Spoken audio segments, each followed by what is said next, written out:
दत्त वासुदेव हरी. चला मंडळी, चला म्हणलं आज छोटासा व्हिडिओ बनवावं, तुम्हाला दत्ताचं दर्शन द्यावं.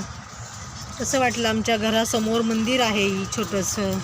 सकाळची पूजा असते. आत्ता दिवाबत्ती झाली. ही छोटीशी मूर्ती इथं पुढं बी आहे, त्याला अशी छत्री आहे वरती. पूजा सकाळची रोज होते.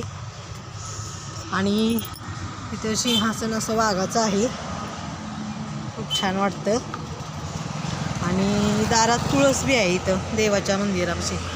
हे जास्वंदीचं झाड आहे, याला फुलं बी दिसतात बघा तुम्हाला, छोटी छोटी लागलेली साहित्य उमललेली ती. असं मंदिर आहे आमच्या घराच्या समोरच. उमराचं झाड आहे. दत्त जयंती दिवशी आम्ही झेंडे लावले तिथं. चला सर्वांनी दर्शन घ्या. श्री गुरुदेव दत्त वासुदेव हरी. व्हिडिओ आवडला तर लाईक करा, शेअर करा आणि सबस्क्राईब करायला विसरू नका.